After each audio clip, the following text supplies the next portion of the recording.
Welcome to People of Purpose. People of Purpose. People of Purpose. People of Purpose. People of Purpose is a podcast of inspiring people whose stories help you see things differently, live with intentionality, elevate the way you participate in the world, and take the necessary leaps in your life to seek and find your passions. Come with us and develop the courage to wholeheartedly pursue your purpose and unleash your truest potential.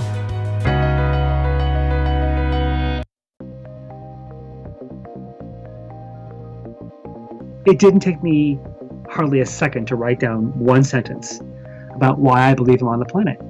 And after I wrote it, I thought, okay, that's pretty cool that I could articulate something with that kind of clarity at that early in my life, and to know that it would be the plumb line by which I measured my impact in the world. And for me, the issue of emerging or incumbent leader is not which are you, it's which are you when. There are days I'm the millennial and you're the incumbent leader. Before anything else, we're truth tellers. And sometimes the truth hurts, but the truth won't set you free if you don't tell it. Leadership is the ability to disappoint people at a rate they can absorb. Ron Carucci is a best-selling author of 8 books and popular contributor at Harvard Business Review and Forbes. Ron is an expert on a number of topics, including the journey from startup to scale-up of a young business, leading massive transformation in more mature organizations, advice on rising through an organization from middle management to executive leadership, and more. Ron led a 10-year longitudinal study on executive transition to find out why more than 50% of leaders fail within their first 18 months of appointment, and uncovering the 4 differentiating capabilities that set successful leaders apart. Those findings are highlighted in his groundbreaking Amazon #1 book, Rising to Power, co-authored with Eric Hansen. These findings are also summarized by Ron in the popular HBR article and were selected by HBR as one of 2016's Ideas That Mattered Most. Ron Carucci is co-founder and managing partner at Navolent, where he works with CEOs and executives pursuing transformational change for their organizations, leaders, and industries. He has a 30-year track record helping some of the world's most influential executives tackle challenges of strategy, organization, and leadership. From startups to Fortune 10s, turnarounds to new markets and strategies, overhauling leadership and culture to redesigning for growth, Ron has worked in more than 25 countries on 4 continents. In addition to being a regular contributor to HBR and Forbes, and being featured in Fortune, CEO Magazine, Business Insider, MSNBC, Inc., Business Week, Smart Business, and Thought Leaders, Ron is also a 2-time TEDx speaker. I love Ron's message and nuance and dynamic understanding of what is great leadership. He has exceptional ideas for how to empower leaders and employees alike. The part of our interview that particularly resonated with me was the second half on millennials and bridging the generational divide. I think he's spot on in his analysis of how millennials are misunderstood and how we can better find our voice and develop a compelling vision that will be supported by the generation in power now. I'm interested to hear if you agree with Ron. I think he's got so many excellent tips on how to rise into power that I for sure am taking into heart. His enthusiasm for the work he does is zestful and inspiring. He's the kind of guy I would love to work under and be mentored by. Without further ado, I'm excited to bring you Ron Carucci.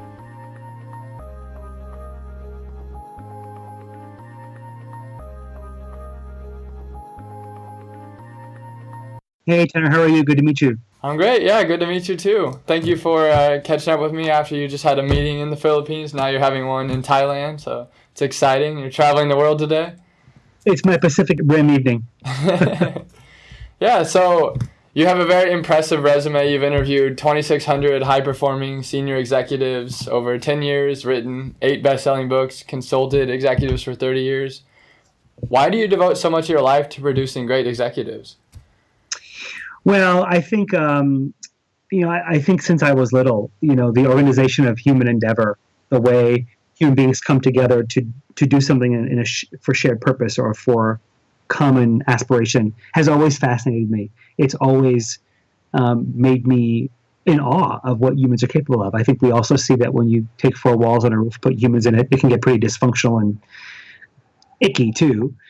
But I think watching, and then somebody the role of somebody guiding those efforts and somebody unleashing the greatness in those people.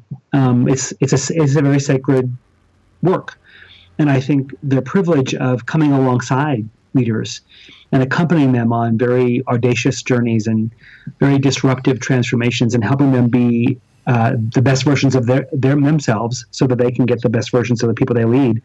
It's a very privileged role. I mean, I wake up every morning and I get to make the world better than I found it every day, and leave people and their hearts, minds, and souls hopefully in better shape than when I woke up. So it's a pretty cool job. Yeah, it sounds very cool. I think I would love that job. It's really cool that you work at such a meta level. Like you are kind of the ultimate leader, but you're also like the teacher of leaders. That hybridization sounds very fulfilling.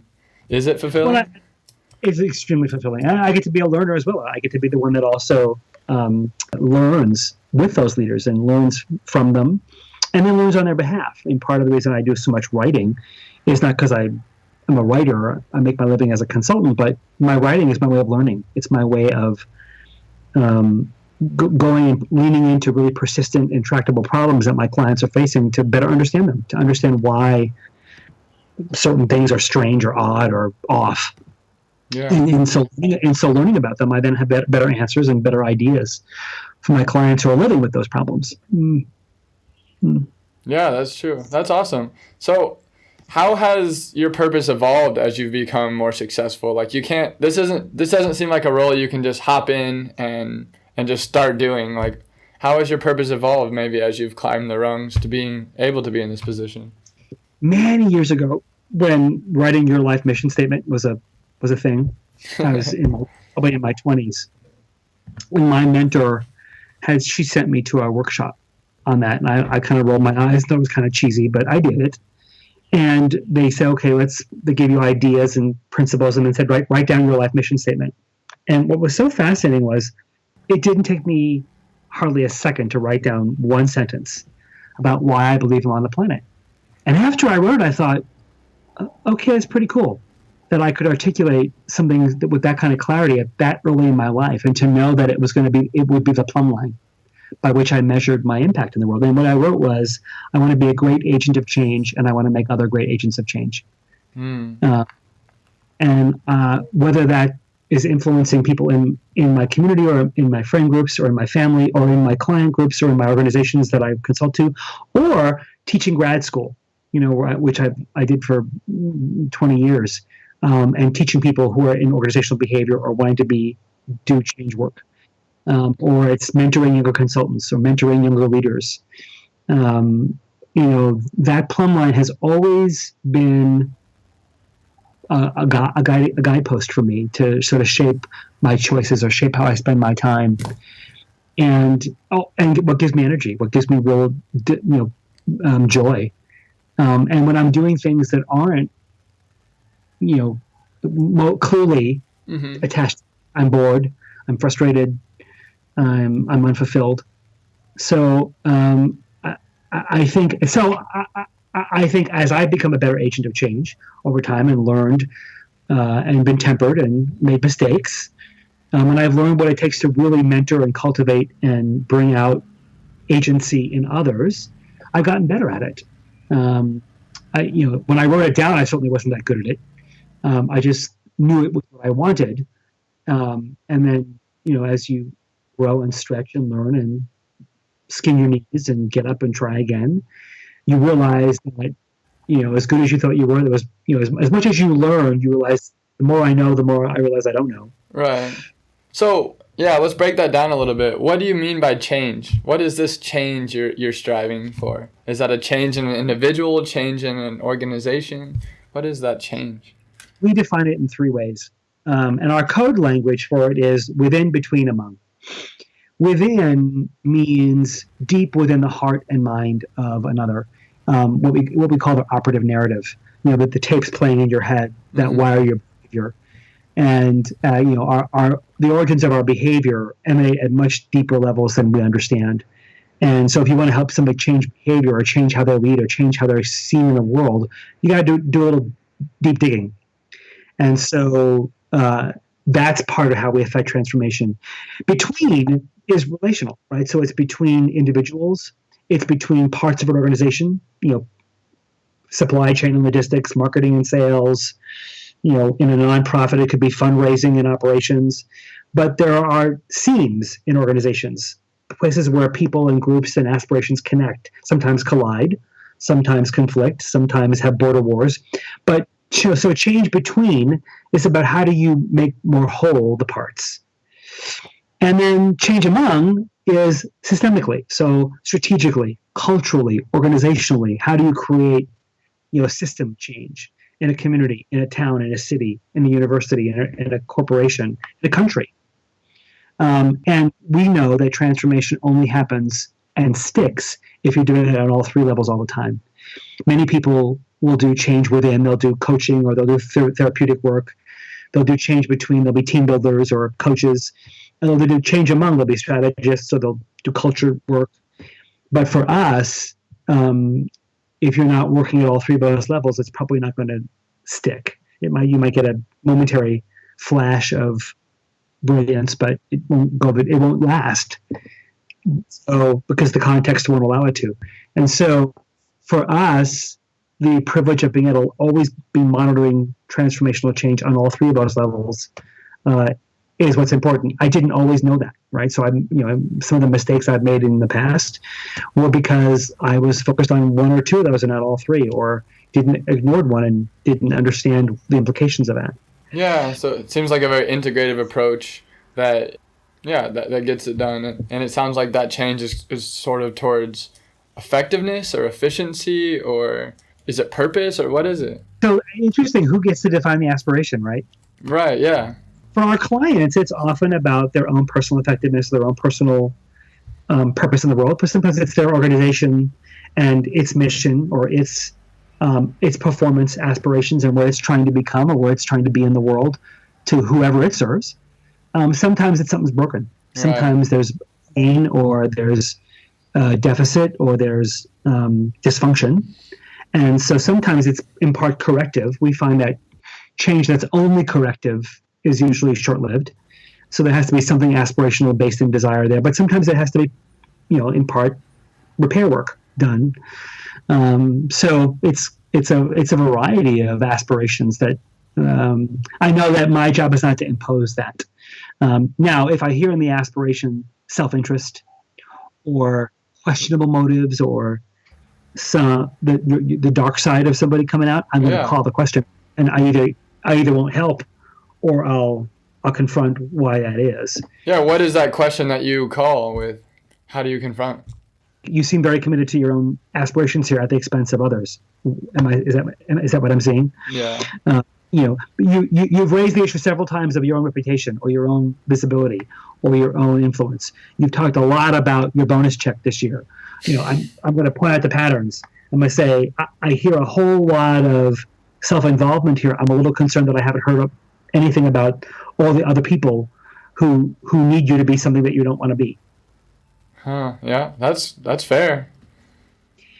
So yeah, we're not going to. We are, before anything else, we're truth tellers, and sometimes the truth hurts, but the truth won't set you free if you don't tell it.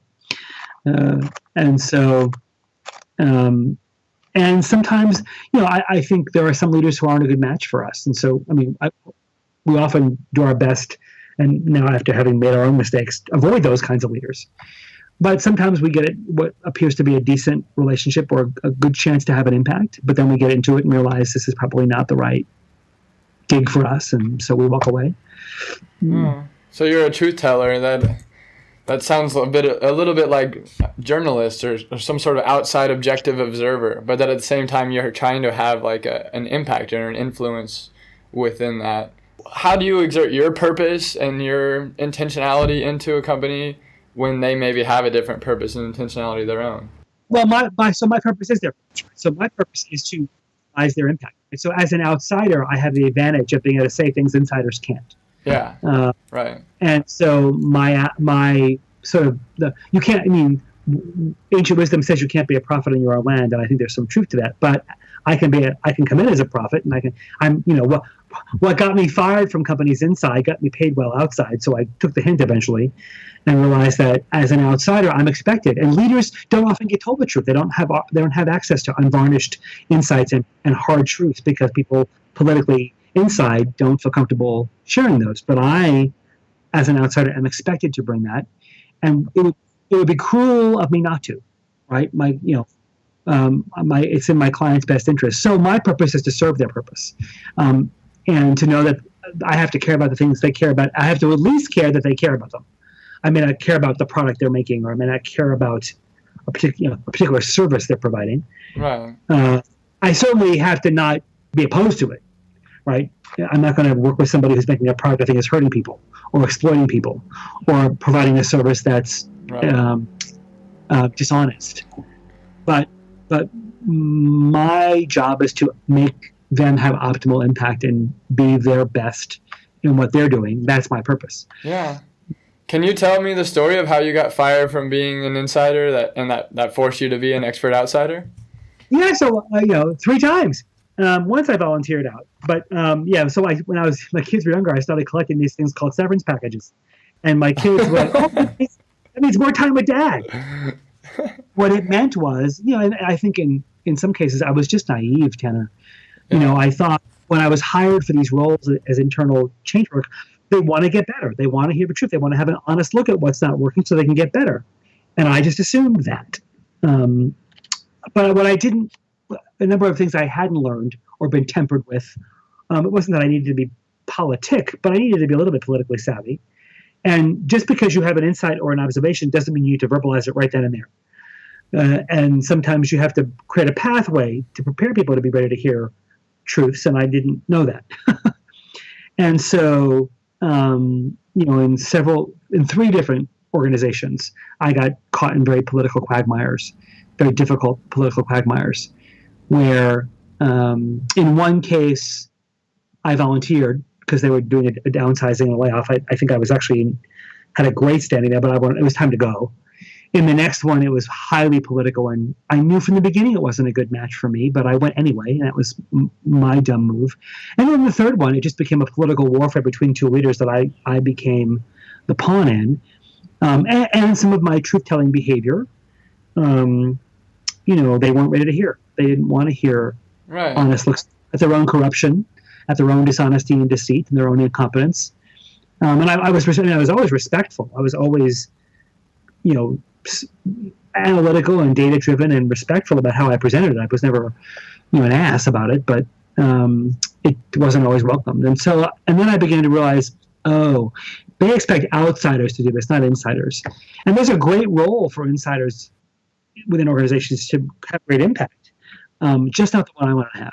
Right. So what advice would you have for a younger version of yourself, or a younger Ron, like of this generation? Say some mid-20-year-old kid that does really want to be a truth teller and does really want to exert, a lot of purpose within the workplace when there's a lot of politicization. Is really the only option to step away, or is there something that you would recommend? Well, for me, it's a great question, Tanner. I think for me, I realized that I was going to have to express my passion for organizations by not being part of one. But you could have a passion for organizations and still be part of one, as long as you understand the limitations of that, right? So there are great things about being insider, about going the distance in changes that I don't get to experience, right? So there's trade-offs. I do think it's important that you not compromise your voice. So as you find your voice and find your credibility, you have to build deep relationships of trust with people above you. They've got to know you have their best interest in heart, that you're not just there with your own agenda. And too often, internal change agents do have their own agenda. They want to have impact. They want to be known. They want to be seen. And they don't realize that inadvertently they're exploiting their leader. Mm-hmm. Right? It's a fine line. And so you've got to learn to be patient, to build the trust and relationships and in any organization, you're going to have to earn your shots. Yeah. And serve well and care and commit. Never pull your punches to the point where you've compromised your integrity, because if you're doing that, then you're no better than them. But also recognize that sometimes the insight you might have might be provocative in a way that you have to ask yourself, can the relationship I have with this person hold that insight? Yeah. Because if the relationship is too weak to hold the weight and the power of the insight you want to offer, then you have to build a relationship first before you can deposit an insight that's provocative into it. And too often we think the merits of the insight will hold their own, and that's just not how life works. It seems, I know in your TED Talk that I listened to, you talk about how the power is not so much in the information you have, it's an insightful interpretation of that information. Do you find, more of a veteran executive would feel challenged or scared or kind of rivaled by an underling that brings an insightful interpretation like that? It's a great question, Tanner. I actually think if you've built a relationship with them and they know you have their best interest at heart and you've made it clear that you do, they can hear you. You should be grateful that happened, not indignant. You screwed up, not him. Now go apologize. I was in a routine one-on-one with my client, a CEO of a large consumer electronics company. And during it, his administrative assistant buzzed him and said, "Hey, Chad's here. You asked to see him. Do you want me to send him in?" She sends Chad, and I ask if he wants me to step out. And he said, no, it's not a big deal. So I'm thinking I'll get to eavesdrop. But my client pulled a file out of his desk and said, "Hey, Chad, I'm about to send the capital plan to the board for IT next year. It's a big budget. I just want to know, I sent it to you. Did you have a chance to look at it? Are you okay with it?" And Chad wasn't talking. And so I was kind of like peeking up from my device going, "What's going on?" His face was all contorted. And he looks kind of perplexed. And he said, "I don't know what it is you're really asking me here. I know you sent that to the board yesterday because they already told me. So I don't know what you want my opinion on it. If you want me to tell you it's going to be okay and I'll make it work, then I'll tell you, I'll make it work. But don't ask me for an opinion you don't really need because you've already made your choice. So what do you want from me?" And then he just walked out. And my client went red in the face and turned to me and said, "Do you see the kind of disrespect I have to put up from these blank millennial in front of you?" And I said, whoa, time out here. What is it you just think happened here? I was disrespected, and that's not the way I need to be treated. I'm the CEO. I'm like, whoa, no. I think you're in the wrong movie, pal. No. In my movie, the script says you just got caught. You try to pull a ruse over on him on a decision you thought you were making him feel good and included in a choice he has to now carry out on your behalf, but you'd already made it. Yeah. So he caught you. So it's called full inclusion, and it usually doesn't work. And so your intention might have been remotely okay, but you botched it because you got caught. Now you need to walk down the hall and apologize to him, not be angry, because he trusted your relationship with the truth, and he showed you great respect, not disrespect. My client walked down the hall and made the apology and swallowed it hard, and the two of them became incredibly close. And that young colleague became quite a confidant of his, and he learned to bounce ideas with him, and he knew he'd get the truth.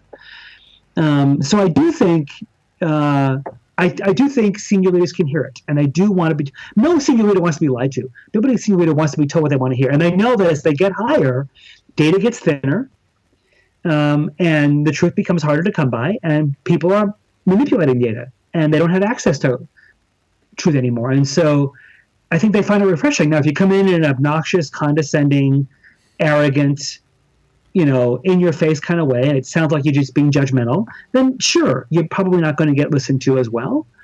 But if you care, and if you're fact-based, and if you truly have the agenda of trying to make things better and trying to help that leader succeed or help them execute what they're responsible for, they're going to be appreciative of it. They might get bristly and defensive, and like anybody would, but you got to stick with it. Yeah, that's awesome. So, who keeps you in check? Who's your leader? Who's a mentor? Someone that keeps you so aligned to being successful and purposeful in what you do? I love it. The question. So 2 years ago, I hired a coach. I thought I have to take my own medicine here, and in part was because. To your question before about the kinds of clients I work with, I was attracting sociopaths, and I didn't want to work with them anymore. I wasn't getting the kinds of leaders and clients who were purpose-driven, who were caring, and who were good-hearted men and women. And to the same degree, I was getting the people that I thought, I can't do this, too old. And so I thought I need to take my own medicine and find out why that is. And I hired a wonderful coach. She and I are now beginning our third year of work together. And it's an incredible source of accountability. And I get some hard assignments, and there's accountability there, and it's been one of the most amazing experiences of my career at this point in it to ask for help and to not coast, to know that even now I have much more to learn and grow, and there's more I want to become, and I'm not finished yet. And if you had told me 2 years ago some of the things I was going to do as a result of working with her, I would have told you out of your mind. I probably would, if she had said, "Here's what we're going to do together," I would have fired. I would have said, "Yeah, you're delusional." And she was very wise about how she very tempered and very calculatedly, brought me along because she knew that I probably would have bailed. What were some of the results of her ambition that you thought was impossible? Well, so the TED Talk you saw was certainly one of them. I did 2 TED Talks in 2 weeks. That was dumb. So I've written 58 articles for Forbes, 25 articles for HBR, did an Authors of Google Talk, now 70 or 80 podcasts, have attracted very different kinds of clients. I'm much more scrutinizing of them, and have access to thought leaders in my network that I would have never had access to, or never had the guts to even reach out to. So, yeah, I'm curating content and conversations with people that are fascinating and amazing and inspiring. Yeah. And none of that was true 2 years ago. Why is that important for you to reach out to more of the people outside of your industry with a TED Talk or with like an article on Forbes or something? Well, there's 2 practical things, Tanner. One is so that the clients I want to work with can find me. Yeah. Okay. Yeah. My echo chamber was very small, and I was, one of my coach's diagnostic points was, you're only if your goal was to be the best kept secret in consulting, you've achieved it.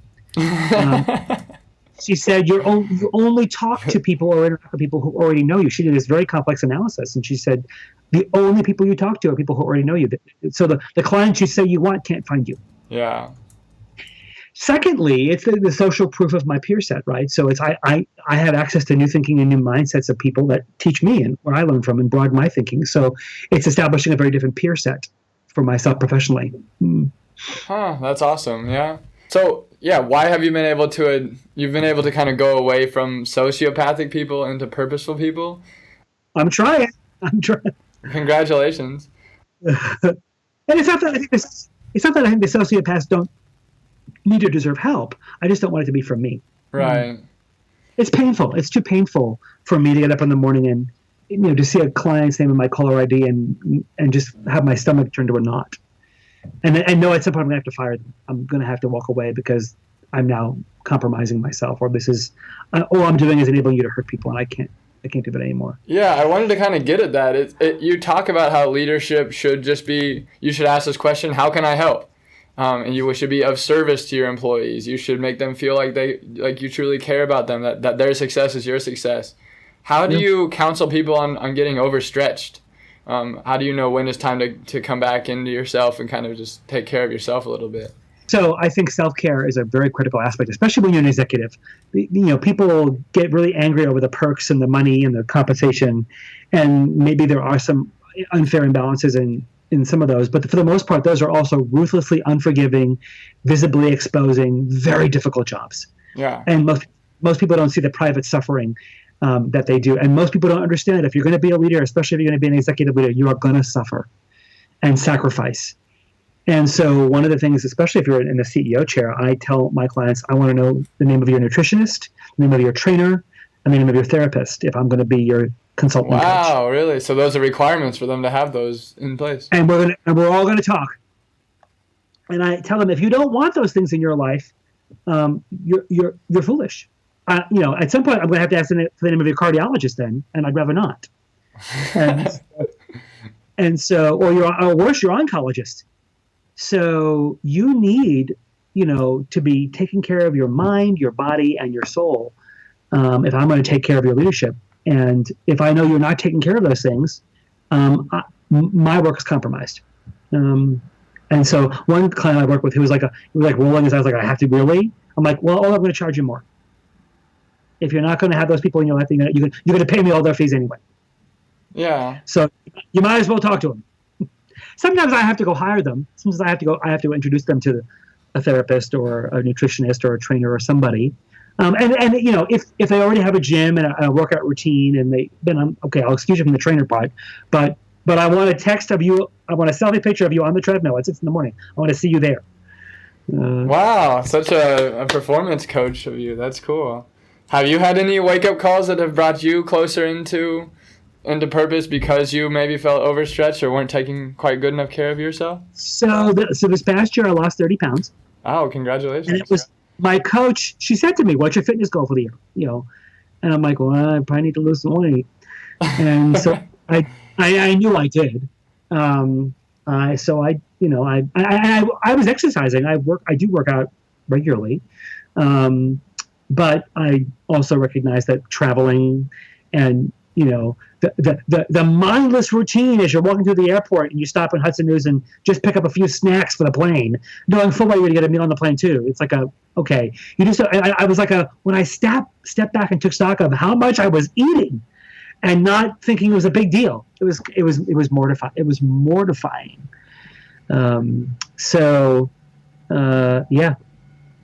also, the TED Talk you watched, so I'm the youngest of 5 in my family, but the TED Talk you watched, one of the interesting things about that talk, and if you want to read it, I wrote a piece, my coach's assignment to me was, who do you want to be when you grow up? At the end of last year, I wrote a reflection piece on making promises instead of resolutions for this year, and it was my own reflections on some of how wonderful and how hard last year was, and it'll give you a good sense of my look into my own sense of self-care and purpose.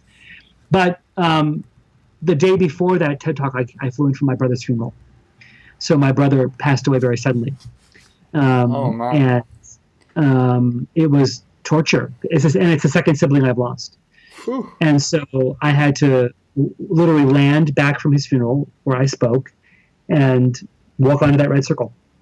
And I fought back a lot of tears before I walked onto that stage, thinking about him. And those are wake-up calls, right? You have to remember, those are the moments in life that, sharply draw things into contrast and focus when they happen. And that's what life is, right? And so those are dig deep moments. And then I had to walk off that red circle and 2 weeks later do it again. I have a whole different talk. What was the underlying motivation that made you not want to just curl up in your bed and cry? Like, why did you want to go out there and give that message? I did curl up in my bed and cry, but I also knew that was my talk to do. And I thought, that's not going to honor my brother. And so as I walked on stage, I looked up, I said, this one's for you. I thought about him. And then I thought about all the amazing people in my life who had carried me that week and had helped me and supported me and encouraged me and made it possible. I tell you, when I agreed to do those 2 TED Talks, in my mind, incredibly naively, I thought, oh, TED Talks are just like public speaking. And it's just 12 minutes of public speaking. And I've done that before. So how hard could that be? That's not what it is. Why is a TED Talk different? You have to memorize. I mean, it's all memory. You have to know that talk. Yeah. There's no prompts. There's no content. There's a camera and a clock. And that's it. And you have no assistance, and it's a lot of pressure. And 2 different talks means and I knew how much it took me to learn the 15 minutes of content you watched. I mean, I probably had delivered that talk maybe 300 times before. Wow. That's how well I knew it. But I knew I could not learn them both at the same time because I knew the risk of walking on stage and starting one and doing the other was high. So, but now I have 2 weeks. I'm emotionally drained, and I have 2 weeks of offsites, 2 weeks of major client offsites to start over. I had been learning that one for 7 weeks aggressively. And so now I'm like, how am I going to do this? How am I going to repeat this? It was a shorter talk. It was 12 minutes, but still. While with all day major multi-hundred people offsite that I'm facilitating at night in the hotel for the next 2 weeks, I've got to do what I did in 6 weeks or 7 weeks. Wow. And those are the moments in life you dig deep and you have a lot of help and a lot of support and you ask for a lot of prayer and you have to get a massage and take care of yourself and hope this is not the time in life you overstretched and overcommitted and are going to walk out and make a fool of yourself. But I was scared of that. Do you have any practical techniques you go to calm your mind or like ease your emotions? Or just being able to get like restful sleep or being able to like internalize information and memorize it. What do you do to you mean healthy ones? You drink like 10 lattes or something? That would be the least of them. So I do have community of people that I talk to, and you make sure that isolation is the biggest risk in those moments, right? And when people isolate, that's when they make really bad choices. So I make sure that I have, even when I'm on the road, people accompanying me. I do take melatonin to sleep. It is a big help.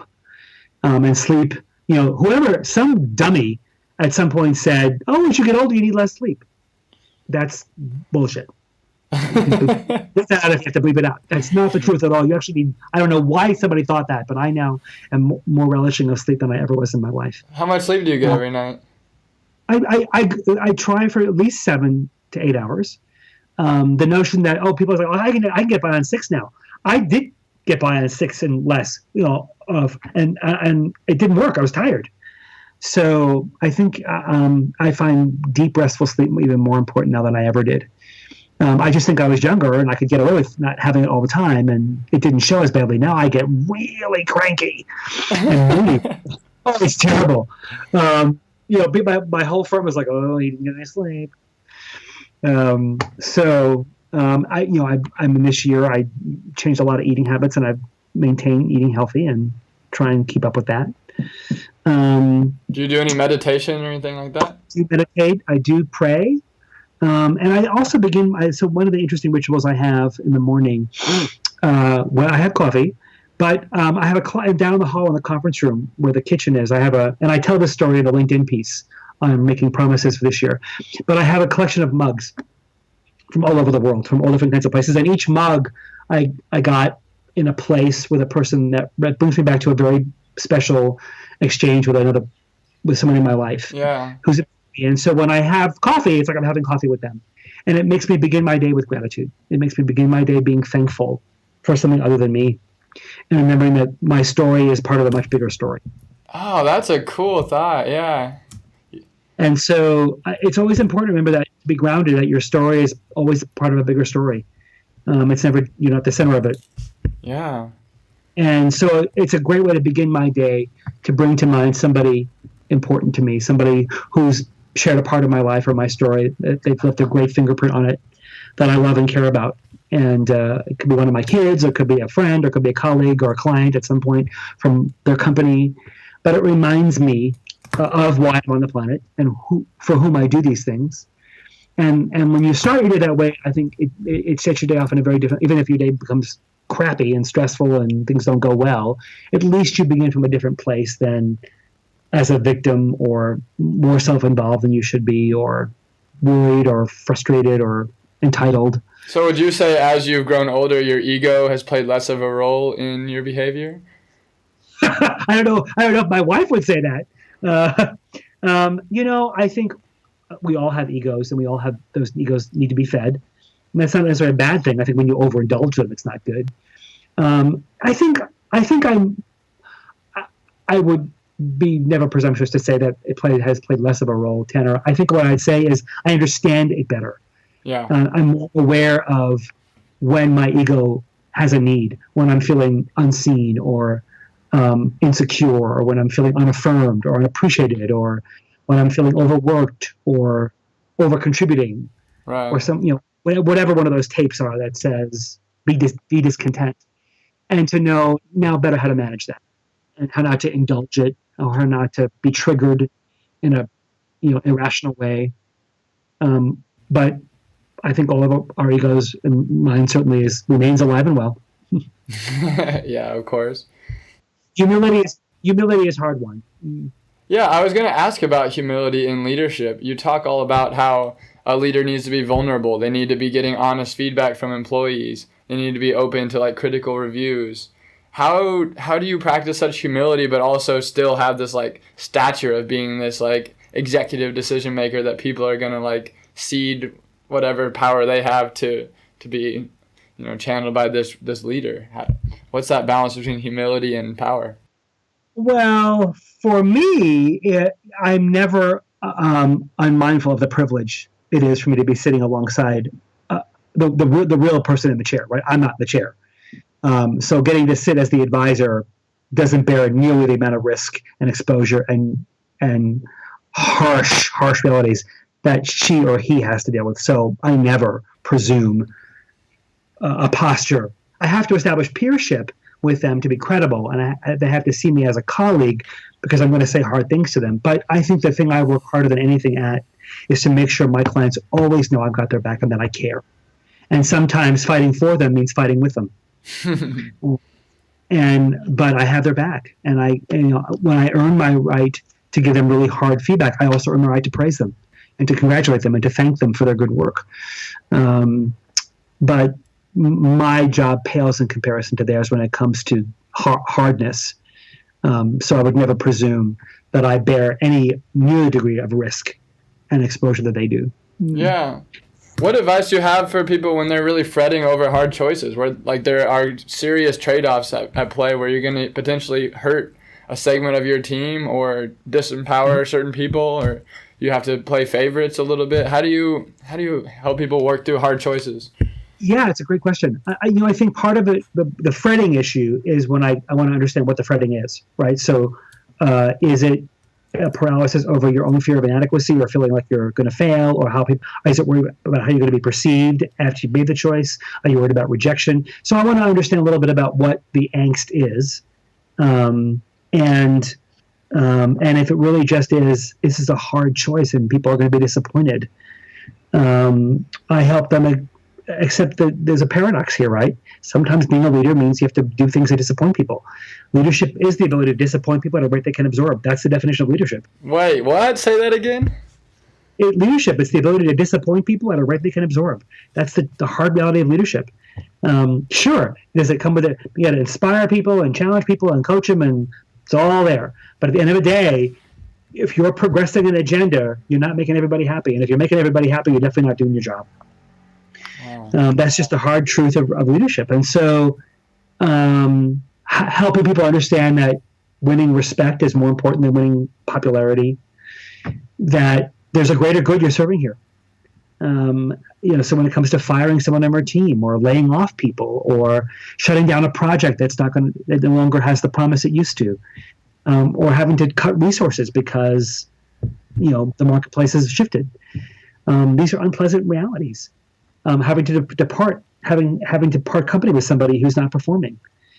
I want to make sure that this person, as a leader, has certainly stayed true to their values, has done what they need to do and done the best they can do with the data they have. But then we got to move on. We got to make a choice, and that no choice is a choice, and it's a bad one. Yeah. Okay. And so, helping them through the difficulty of it, and having empathy for the difficulty of it, but also recognizing that they're not going to have empathy for you, and nor should they. I remember watching a leader. Oh, it was horrible, announcing a layoff, and what a buffoon. And he opened up with, "You should be grateful you're not in my chair, having to make these announcements and make these calls," to the people being laid off. Man, he's got his job secure. He shouldn't be saying that. Why would I was speechless. And we had crafted talk points. That wasn't in him. And I just could not believe he would be so foolish as to say that. So what he had to do was very difficult. Why you burden them with that is, anyway. So there is an importance on how you deliver that choice? Oh, my heavens. Absolutely. Absolutely. There's no easy way to deliver hard news, but there is a respectful and kind way to do it. People are resilient. They can take bad news, but when you try and keep it from them or soft pedal it or manipulate it or cover your own ass, that's disrespectful and it's insulting. Yeah. I wanted to ask about the failure rate of leaders. What are the common reasons that people fail, and have you noticed anything that they talk about how failure kind of propels you into success? Have you seen major turnarounds where a leader had failed within an organization, they found your consulting firm, and then all of a sudden they were at the top of their game? Is there some sort of pattern that creates that? I don't know that I'd say all of a sudden. Right. We have stepped into disasters before, and we've had to help turn them around. And yes, failure does have a very formative effect on leaders when they allow it to. Some leaders resist that. formation, and that typically what you don't learn from you repeat. And so, a leader's willingness to take and look in the mirror after something doesn't go well is an important part of how we know you're capable of learning. But leaders fail for all kinds of reasons. Usually, it's relational failure. They don't build the right stakeholder relationships in an organization. They don't connect to the people on whose success they need to rely on and who rely on them. Or it's failure of context. They miss the tea leaves. They don't read the environment around them well. They don't read what's happening. They come in with a sort of a messiah syndrome or to slap on their ideas. And sometimes we set them up there. Right? In the hiring process, we say things, hey, look at all these great brands you built. That's what we need. Or, hey, look at this great IT system you built. We need that. Yeah, as if they have some sort of template in mind when... Well, that's what we tell them. And so when they come in to try and slap that template on you, ignoring the context, it doesn't work. They don't understand the problem. They just blame you. Yeah. And so we don't realize that that's a failure of context, right? There may be wisdom from your past successes you can draw from, but leaders have to understand that the environment you're influencing has as much to change in you as you have to change in it. And if you come in with the presumption of you're there to change it, with your own savior syndrome, you're inevitably going to fail. Yeah, what advice do you have for savior syndrome sort of leaders? I know that my generation has a lot of that going on. You are there to learn before you influence change. Hit the ground learning, not running. And assume that all you see is not all there is to see, and spend time learning the context before you try and change it. And because if you're not figuring out how it is, you have to adapt yourself, adapt your approach, adapt something about what you bring before you have impact, then you're highly exposed to fail. What if you were the original founder of the organization and you see yourself as the person that started the culture and has the agency to shape it in whatever way you see fit? Is that a dangerous position? Well, founderism can be very dangerous if you don't understand that at some point this thing needs to grow beyond you, right? So many founders preside over their own demise and the demise of what they've created because they stifle it, they suffocate it, because they won't let it grow beyond them. And their own personal identities become so intrinsically linked to what they've created that they see it as an extension of themselves. And when they can't separate themselves from it, they're in the process of killing it.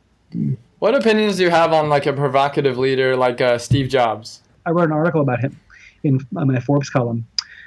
Provocative is a good word. I mean, he had his dark sides. He was brilliant.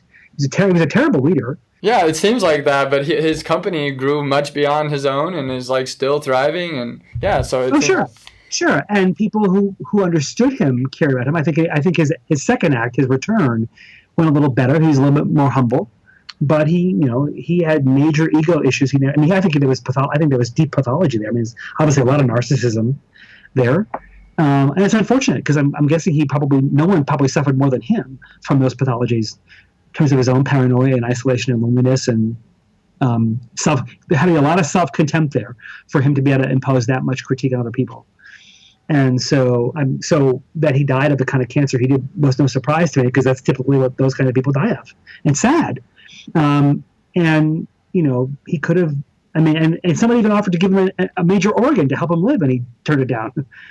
So as much abuse as he issued on other people, I would imagine he privately suffered a lot. Ingenious and brilliant and visionary and ahead of his time, though he may have been. Right. So at the presidential level in our country, like the U.S. president, we're going to go there. We're going to go there. I want to go around there, but not. I don't need any direct opinions of you on our current president. But I want to know, like, is the role of the president changing a little bit? Are we open to having like an Oprah Winfrey be our next president now that Donald Trump is? And do you think that the executive role is less political than it used to be? Maybe. No, it's actually more. It's more political. It's only political. It's certainly not based on competence. Do they need to be a policy wonk? Do they need to like know how a certain population will be affected by some budget revenue, or is it more about their ability to influence people a certain way? Well, I did see on the newsstand today. It wasn't a tabloid either that said, "Yes, I'm running," with her Oprah's picture. So maybe it really is going to happen. Honestly, I think the gene pool for that job has been in a free fall for 20 years. And it's sad. What do you mean by that? The gene pool for that? Just being a basic competent leader, being somebody. It's now about interpersonal skills, and it's just about personality and a lot of sizzle and not a lot of steak. And it's sad. It's just sad to me that we, as a nation, of the slate of candidates we had available to us, to pick the two worst candidates, and then it was a thing about an election of picking what you personally believe was lesser of two evils.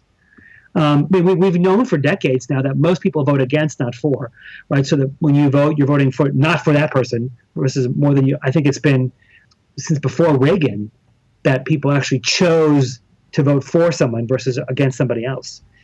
And democracy as being as powerful and profound of a governing system as it is, we've known for thousands of years of history, it's the most fragile. And we've known that most major democracies, right before they fall, become bifurcated.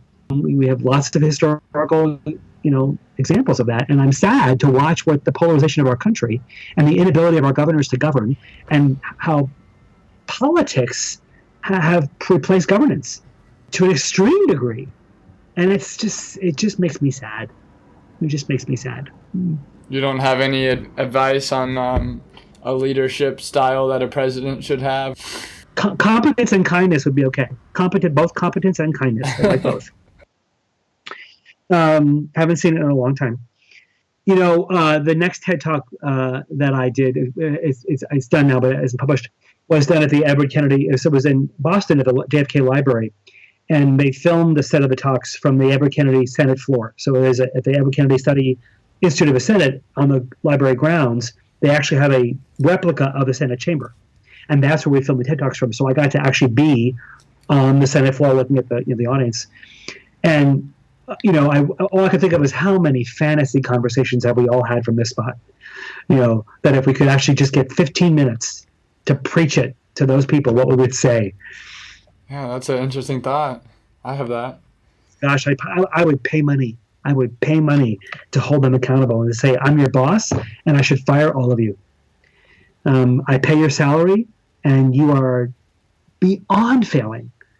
And it's just embarrassing. They're absolutely an embarrassment. Their popularity, look at the polls. What's the popularity? 22% the last check? It's, but we elect them. That's why people don't understand. But we put them there. It's not like this happened to us. We chose them. And I think people don't appreciate that. We don't have to choose. We don't have to keep choosing them. We can get new ones. But there's a great organization called New Politics. She was the speaker at the TED company I did, and what a brilliant woman. So she had done presidential campaign work and political campaign work, and she is now recognizing that the only way to do this is to replace them all. She's now going around and looking at, and she's found this great population of ex-veterans and ex-Peace Corps, AmeriCorps people as some of the best prepared people in politics, and she's recruiting them into politics. And I think it's been around for maybe 10, 15 years. She's got people into mayor jobs, state senate jobs, federal senate jobs, governor jobs. And you look at these people and they're brilliant governors, and they're insightful, and they're good public servants, and they're honest, and they're bright, and they're well prepared to lead. And I'm like, I wish I could raise money for her. What a great, rather than sitting bitching like the rest of us about how bad it is, she's out there doing something about it. She's actually handpicking qualified people and recruiting them to public service. And they're doing great jobs. And it's got to be exhausting when you're in the minority of competence, but it's an amazing nonprofit. So it gave me hope. Yeah, that's awesome. So hope for the future. I want to ask you more about what you think students, high schoolers, college students, what can they do to prepare their inner leadership abilities to be an agent for the kind of change that you are in the real world? The thing that's about millennials, which I'm assuming you're one of, you are the most socially justice-minded generation in history. Yeah, definitely. And one of the books I wrote many years ago about millennials, before you were called millennials, but it's called Leadership Divided, and it's about emerging leaders. And I studied you intently when you were just coming on the scenes. And, interestingly, you were raised as a generation who was told you will change the world. And turns out you believed us. And you're actually wanting to get about doing it now, and we keep getting in your way. And I keep telling my peer group, our job is to get out of their way. Our job is not to make it harder for them. We told them they would do this. Lord knows the world needs changing. Why don't we help them? And so I'm not, my daughter, I've raised two of them. I'm not at all concerned that it won't happen. I do think your impact on this world will be disproportionately greater than any other generation before you. But you've got to be patient, which you're not. You can't.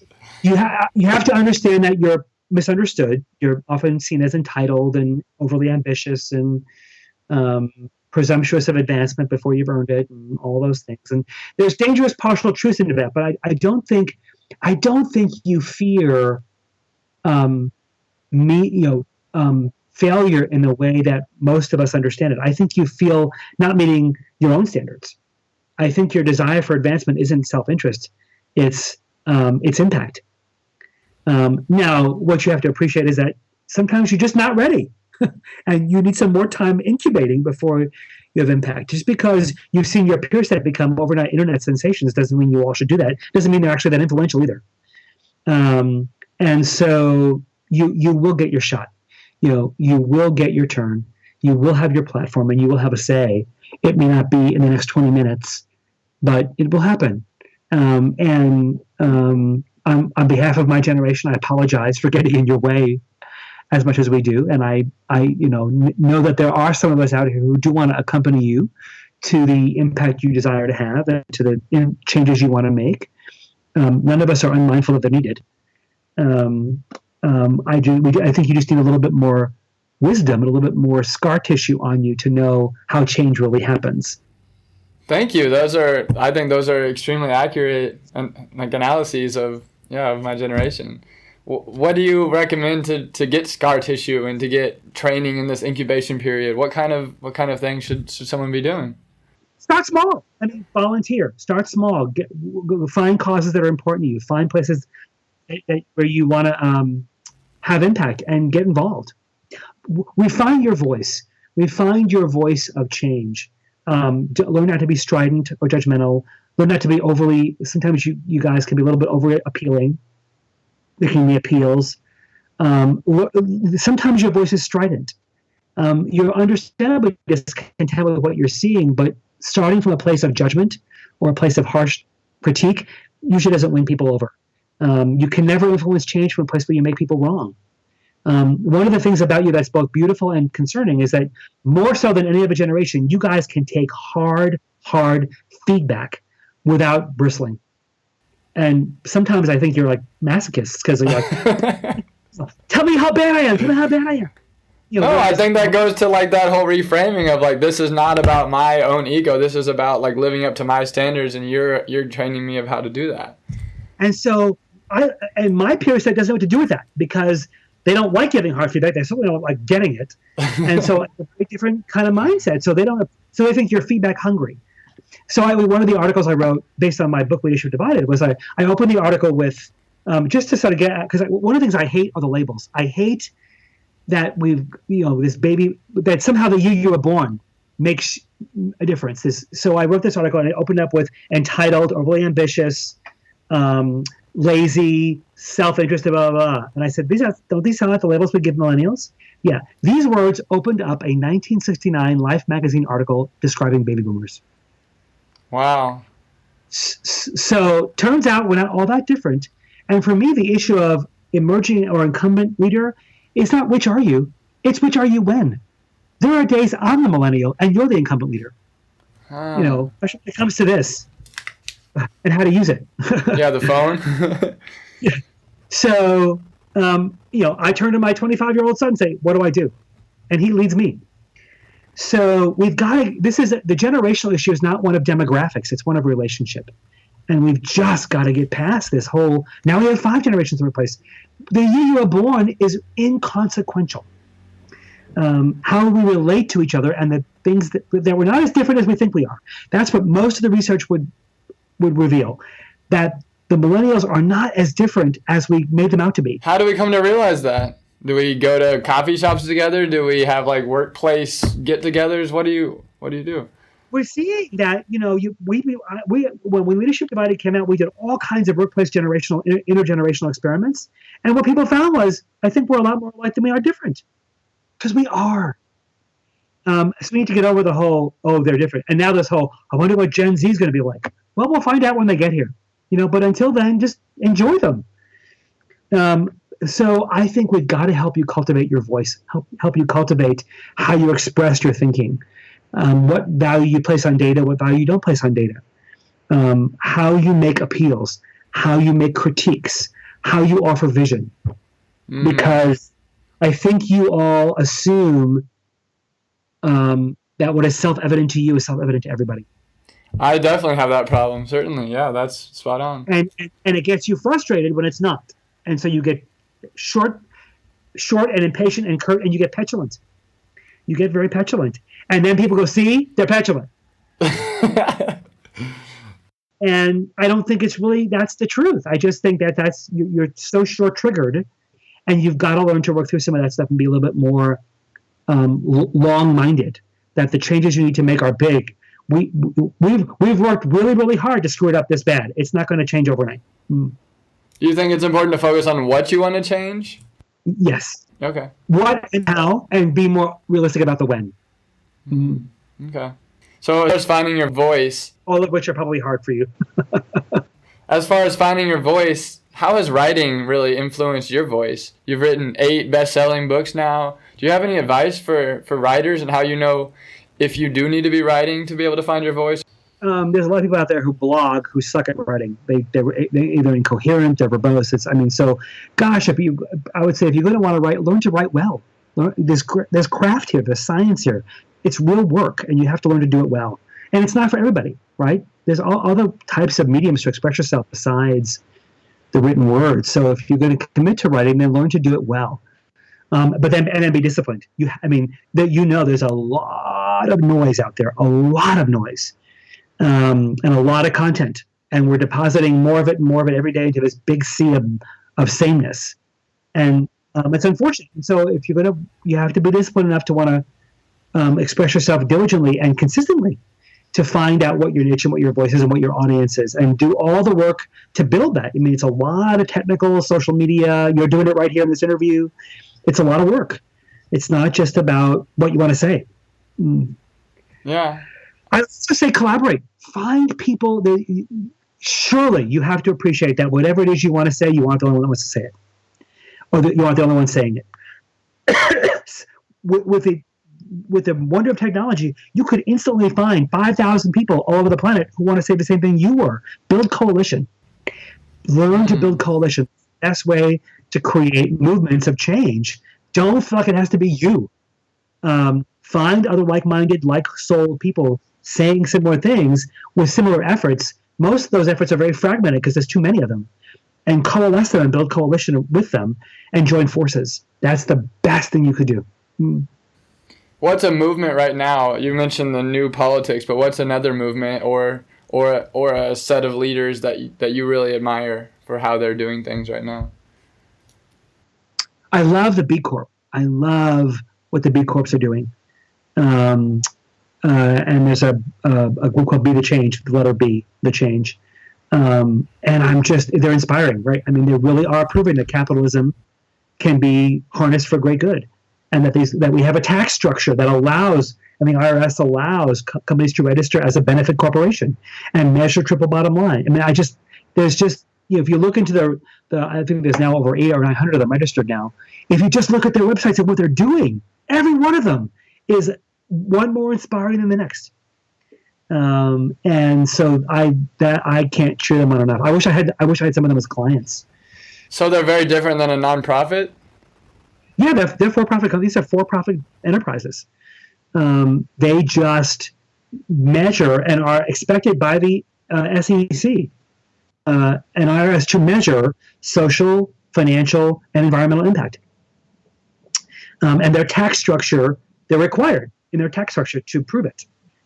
And they're doing it. They're doing amazing things. Just one more brilliant idea than the next. Really exciting. You just go on and just click on the links to these B Corp, what they're doing. You will stay up all night. Cool. That's inspiring. Yeah, I would love to work for a B Corp and find my leadership within that. It's just great brain candy. All great brain candy. Cool. Yeah, I mean, the interview so far has been a lot of brain candy. Thank you so much. I want to kind of conclude with your TED Talk on power. You talk about how each of us has a deep ability to develop our personal leadership. What are some final words you have around that topic for anyone listening to this podcast on purpose to develop a purpose-driven leadership style? Don't abandon your voice. Don't abandon your power.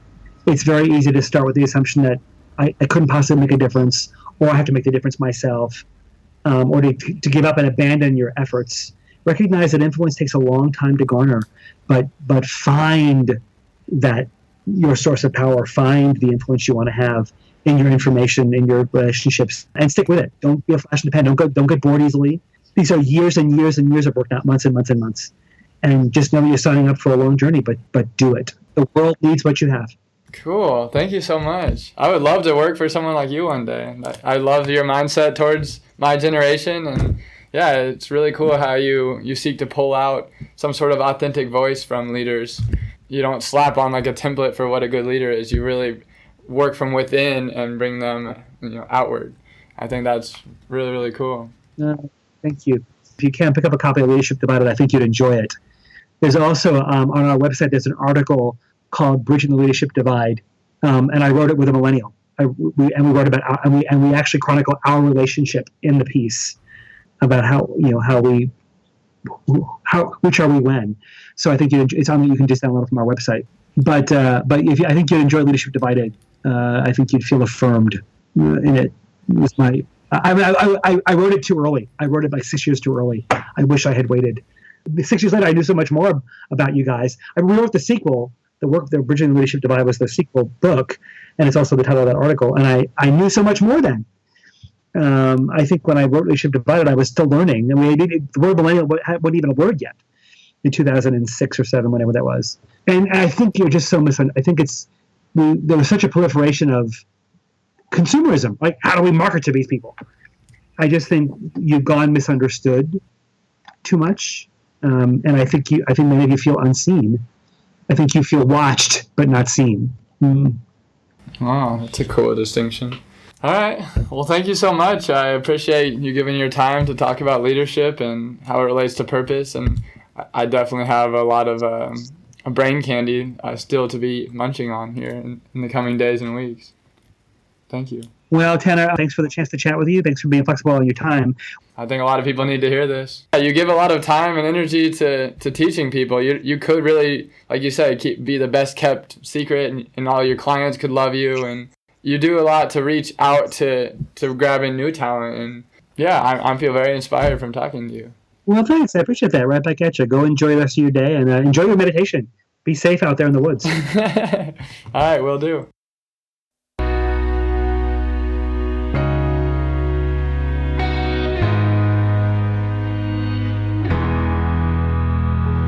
So what actionable step are you going to take next? Do you have a lingering question or something you want help working through? Do you need support in doing what it's going to take to live your purpose? People of Purpose is here for you. Subscribe to the podcast and soak in the stories and words of our wonderful guests. Do you have any friends that might enjoy this episode or the podcast? Bring them on board as a podcast subscriber.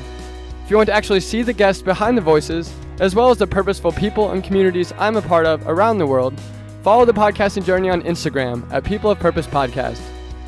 You can connect with our purpose-seeking community on Facebook at People of Purpose by liking and following our page.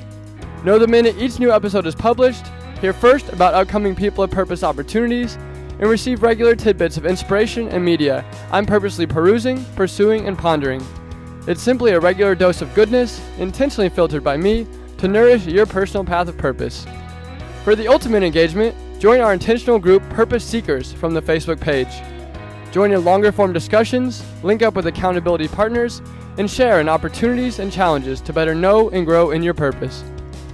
Send me a direct message on either Facebook or Instagram if you want to talk privately and receive personalized guidance on how to raise your sails and right your ship. Come forth with your biggest dreams and aspirations, and I will do my best to connect you with the necessary resources and mentors from my network to start your trek along your personal path of purpose. Cheers, and here's to becoming